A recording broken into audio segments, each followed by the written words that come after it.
ಕಚೆ ತಜಂ ತರಿ ತಕ ದಿತ್ತ ಕಣ್ಣ ಕಚೆ ತಜಂ ತರಿ ತಕಿಟ ತತಿಮಿ ತಕ ಜನ್ನ ತಕಿಟ ತತಿಮಿ ತಕ ಜನ್ನ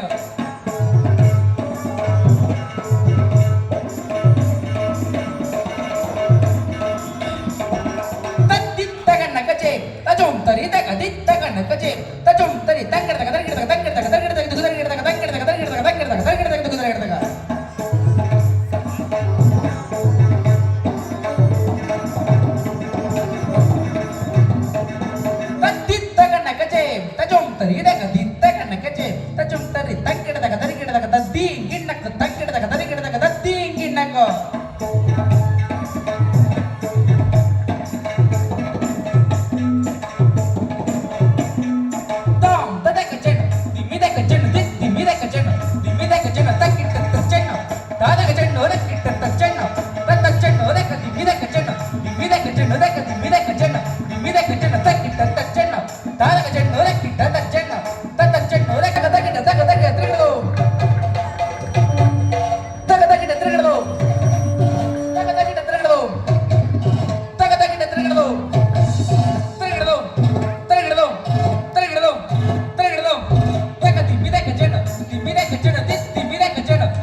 ಮಳೆ ಗಾಳಿ ಬಿಸಿಲುಗಳ ತಾಪವನ್ನು ಸಹಿಸಿಕೊಂಡು ನೀನೋರ್ವನೆಯೇ ಏಕಮಾತ್ರ ದೈವನೆಂದು ನಿನ್ನನ್ನೇ ಭಜಿಸುತ್ತಿರುವೆನು ಶಿವ.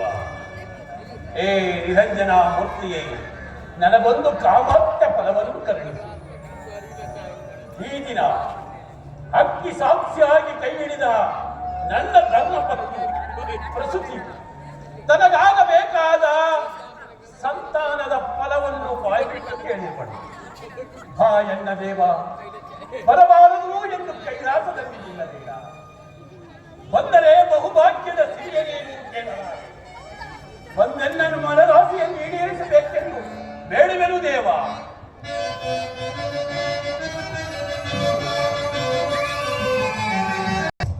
ಬಂದೆಯ ಪುಟೀಶ್ವರ, ಬಂದೆಯ ಪರಮೇಶ್ವರ, ಅಯ್ಯೋ ನನ್ನ ಸಾಷ್ಟಾಂಗ ನಮಸ್ಕಾರದ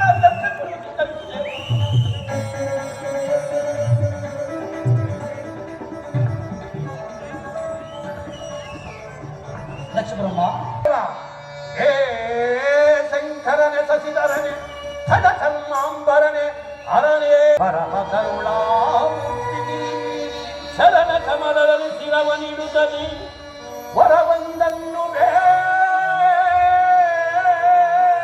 ಬೇಡುವೆನು ಕೃಪೆ ಮಾಡಿ ಅಲೆಸನ್ನ ಪರಮೇಶ್ವರ ಜಗದೀಶ್ವರವನ್ನು ಕೊಟ್ಟು ಕರುಣಿಸುದೇವ. ದಕ್ಷಬ್ರಹ್ಮ, ನಿನಗಿಲ್ಲ ನಿನ್ನುದರದಲ್ಲಿ ಸಂಧಾನ ಭಾಗ್ಯ. ಆದರೆ ನಿನ್ನ ಹೃದಯದಲ್ಲಿ ಶಿವಭಕ್ತಿ ಎಂಬ ಗಿಡವು ಹೂ ಬಿಟ್ಟು ಕಾಯಾಗಿ ಅನೇಕ ಹಣ್ಣುಗಳಿಂದ ತುಂಬಿದ ವೃಕ್ಷವಾಗಿರುವುದು. ಏಕೆ ನೀನೇಕೆ ಚಿಂತಿಸುವೆ ನಿನ್ನ ಪೂರ್ವಕರ್ಮದ ಋಣಾನುಬಂಧಕ್ಕೆ? ಪರಮಾತ್ಮ, ಪೂರ್ವ ಕರ್ಮದ ಋಣಾನುಬಂಧ ಎಲ್ಲಿಂದ ಬಂತು ಸ್ವಾಮಿ? ಮಕ್ಕಳಾಗಿ ಮಹೇಶ್ವರ ನಿನ್ನನ್ನು ಮೆಚ್ಚಿಸಿದೆನು. ನೀ ಕೊಡದ ವಸ್ತುವಿಲ್ಲ ಈ ಬ್ರಹ್ಮಾಂಡದಲ್ಲಿ, ನೀ ಒರೆಯದ ವಿಚಾರವಿಲ್ಲ ಈ ಜಗತ್ತಿನಲ್ಲಿ. ನಿಜ ಭಕ್ತರನ್ನು ನಿರಾಕರಿಸದೆ ನನಗೆ ಸಂತಾನದ ಭಾಗ್ಯವನ್ನು ಕರುಣಿಸು ದೇವ. ದಕ್ಷಬ್ರಹ್ಮ, ಸ್ತ್ರೀ ಪುರುಷರಲ್ಲಿ ಅದಾವ ಸಂತಾನವನ್ನು ಬಯಸುವೆ? ಪರಮಾತ್ಮ, ಆ ಭಾಗ್ಯವೇ ಭಾಗ್ಯ. ಹೆಣ್ಣನ್ನು ದಾನ ಮಾಡಿ ಪುಣ್ಯವನ್ನು ಗಳಿಸಿದರೆ ಕೋಟಿ ಕೋಟಿ ಪುಣ್ಯಗಳು ಬರುವುದು. ಅದು ಅಲ್ಲದೆ ಅವರು ಸುಪುತ್ರಿಯರಾದರೆ ತಂದೆ ತಾಯಿಗಳಲ್ಲಿ ಗಂಡು ಮಕ್ಕಳಿಗಿಂತ ಅಪಾರವಾಗಿರುವರು. ಆದ್ದರಿಂದ ಆದಿಶಕ್ತಿಯ ಕರೆವುಳ್ಳ ಸಾವಿರಾರು ಪುತ್ರಿಯರನ್ನು ಕರುಣಿಸಬೇಕೆಂದು ಬೇಡುವೆನು ದೇವ. ನೆಚ್ಚಿದರು ನಿನ್ನ ವಿವೇಕಕ್ಕೆ ದಕ್ಷ ಬ್ರಹ್ಮ. ಯಾವ ಸುರಗಂಧರ ಸ್ವರಭೂಮಿಯಲ್ಲಿ ಪುತ್ರಿಯರ ವಾತ್ಸಲ್ಯವೆಂಬ ಒಂದು ಬ್ರಹ್ಮಾಂಡವನ್ನು ಸ್ಥಾಪಿಸಬೇಕೆಂದಿರುವ ನೀನೇ ಭಾಗ್ಯಶಾಲಿ. ಅದು ಅತ್ತ ನೋಡು, ಆದಿಶಕ್ತಿಯ ಅನಂತ ರೂಪವನ್ನು ತಾಳಿ ಬರುತ್ತಿರುವ ನಿನ್ನ ಬಹುಮಂದಿ ಪುತ್ರಿಯರನ್ನು ಕರೆದುಕೊಂಡು ನಿನ್ನ ದಕ್ಷಾಲಯಕ್ಕೆ ಹೋಗಿ ಅವರ ಕಲ್ಯಾಣವನ್ನು ಮಾಡಿ ನಿನ್ನ ಧರ್ಮಪತ್ನಿಯಾದ ಪ್ರಚೋದನೆಯೊಡನೆ ಸುಖವಾಗಿ ಬಾಳು. ಶುಭೋಸ್ತಮ. ದಕ್ಷ ಬ್ರಹ್ಮ, ಏಕೆ, ಏನಾಯಿತು? ಪರಮಾತ್ಮ, ಅಗ್ನಿ ಸಾಕ್ಷಿಯಾಗಿ ಕೈ ಹಿಡಿದ ನನ್ನ ಧರ್ಮಪತ್ನಿಯ ಅಭಿಲಾಷೆಯಂತೆ ಸಾಕ್ಷಾತ್ ಆದಿಲಕ್ಷ್ಮಿಯೇ ಆದಿಶಕ್ತಿಯೇ ನಮಗೆ ಮಗಳಾಗಿ ತಾವೇ ಜಾಮಾತರಾಗಿ ಬರಬೇಕೆಂಬುದೇ ನಮ್ಮ ಅಪೇಕ್ಷೆಯಾಗಿರುವುದು ದೇವ. ಆದಿಶಕ್ತಿ, ಇದಕ್ಕೆ ನಿನ್ನ ಅಭಿಪ್ರಾಯವೇನು? ದಕ್ಷ ಬ್ರಹ್ಮ, ಎಂದಿನವರೆಗೂ ನೀನು ಸತ್ಯದ ಹಾದಿಯಲ್ಲಿ ನಡೆಯುವೆಯೋ ಅಲ್ಲಿಯವರೆಗೂ ನಾನು ನಿನ್ನ ಸುಪುತ್ರಿಯಾಗಿರುತ್ತೇನೆ. ಆ ಧರ್ಮದ ಹಾದಿಯನ್ನು ಎಂದಿಗೆ ತುಳಿಯುವೆಯೋ ಅಂದಿಗೆ ನನ್ನ ಅಗ್ನಿ ಪ್ರವೇಶವಾಗುವುದು. ಇದು ನಿನ್ನ ಜ್ಞಾಪಕದಲ್ಲಿರಲಿ. ಹಾಗಲೇ ಮಹಾತಾಯಿ. ಆದಿಶಕ್ತಿ, ಧನ್ಯೋಸ್ಮಿ ಪರಮಾತ್ಮ, ಧನ್ಯೋಸ್ಮಿ.